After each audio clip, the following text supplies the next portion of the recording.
The Oscars are on Sunday. Who's excited? Or you probably don't care. Which is like, everyone says that. Even I'm guilty of saying that every year, but really, deep down, I do care, although, honestly, in the past few years that I've been keeping an eye on Oscars on my now 26-year existence in this planet, I've been starting to care a little less. Or, let me put it this way, I don't really get as upset anymore if the favorite ends up winning favorites. Something I've been noticing, and I feel like it's always existed, I'm not breaking any new boundaries by saying there's been a backlash towards a certain film. In this case, for this year, it's La La Land. That's the target of hate right now. And I felt like it came in earlier than before, or maybe I just predicted it better. The first time I noticed, like, a severe backlash towards a film was probably around, so that was 2010. 2010, yeah, that was when Avatar was up against Hurt Locker. I just remember people saying, like, when it finally broke box office records, when it became the highest grossing film of all time, I remember people saying, like, sharing the news that it broke records and all that. It's like, storytelling's dead, rest in peace. And I'm like, yeah, storytelling definitely died once Avatar made a shit ton of money.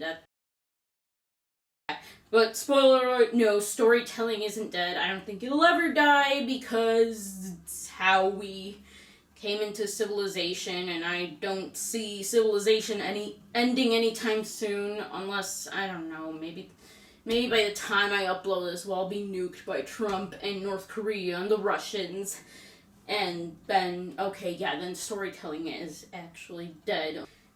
I really did think, like, the La La Land backlash came just, like, probably once I left the movie theater when I saw it. I actually saw it in October, probably, so that was 2 months before it was officially released anywhere else.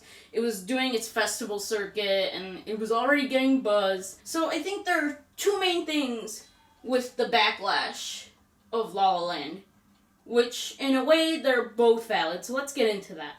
The whole, oh crap, here's another movie about Hollywood, and Hollywood giving itself essentially a hand job. It's a Hollywood hand job. That's what they should be called from now on. Hollywood hand jobs. Like, oh, I wouldn't be surprised if in the next 12 months we'll get another one. But yeah, fell on switch. Like, I wouldn't be surprised if Damien Chazelle was like, you know, in his room, like, being like, yeah, so he's been studying the past few years, like, maybe estheticians, be like, yeah, so what do we need to win all the awards? Oh, let me do a love letter to Los Angeles, and, oh, romance, that's what people do? Yeah, that didn't really get, more explored in The Artist, which really didn't. Like, yeah, there's a male lead, female lead, but they don't really fall in love, last I checked. Done. We got it. Let's do it. Let's cater it to the millennial audience. And who are the big stars for the millennial audience? So originally they said it was going to be Emma Watson, I believe, was one of the frontrunners for Mia, and Miles Teller. No, so okay, what are your next options? Ryan Gosling and Emma Stone. Done. We got it. Let's do it. Print. We're going to get all the awards. They're all going to get awards. Yeah, Oscar's so white. This is something I'll talk about it, but I feel like I'm not gonna bring anything new to it. Yeah, no shit, we need more diversity in our mainstream media, like, stories and all that fun stuff. I do think it has gotten better, although they usually don't get recognized, and yeah, it's just, I think this year they finally learned their lesson. The Academy's learned their lesson. They added more diverse people in their voting pool or whatever, so it might change the tides, but we'll never know, because the other thing is also campaigning. Depends how hard they campaign.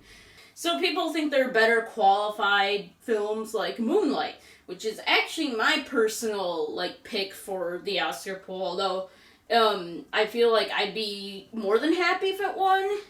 Although even, like, if you want to get more and more personal preference, I would have gone with Arrival. That was my favorite film of last year, but I'd say with awards, I think it should reflect the time, and they generally do, but, like, I think they also need to keep in mind, well, which ones will last in a few years. And also, that's kind of hard to tell these days, honestly.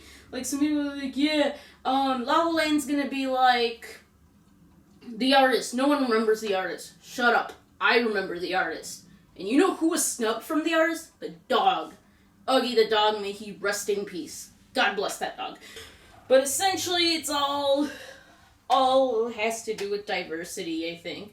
Along with people are kind of getting tired of, it's like, can we just not do any more love letters to Hollywood for a while? Which, you know what, I agree. I think we should go a few years without it. Can we do that, guys? Can we do that? Or maybe, let's hope maybe the next one, people will stop buying into it. Now it'll just be noted as another Oscar bait type of film.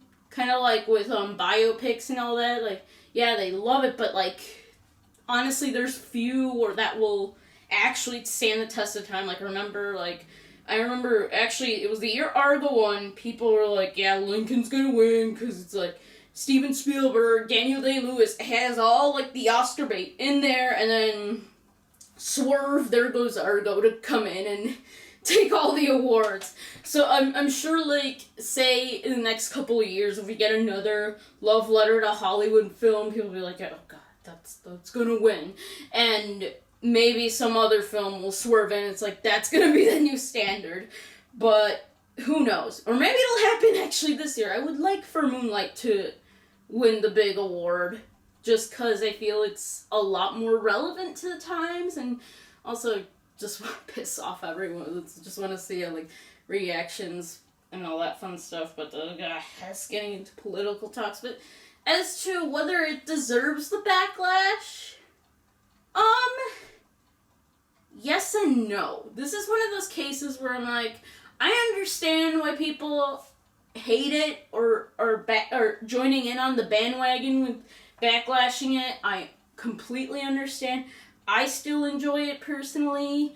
Like the music, do like the actors in it, and I honestly like how it ends. It's like you think, and it just made me wonder. Well, it's funny because this one got a backlash easier than say like Moulin Rouge. I feel like took a while to get some backlash. I feel like not until like some people like Nostalgia Critic, for example, were like, oh god, I hate Moulin Rouge.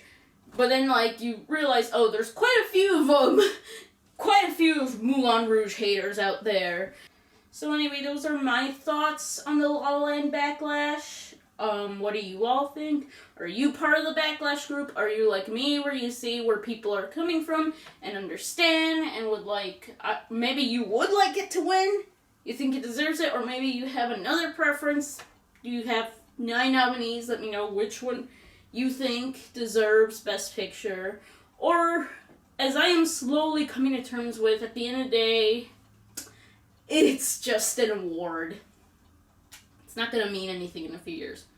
Although if I ever won one, it would look great in my cabinets. If I had cabinets. I would have it like, top-notch security, be like, that's my Oscar. That's my Oscar. Don't touch it. Don't you steal it.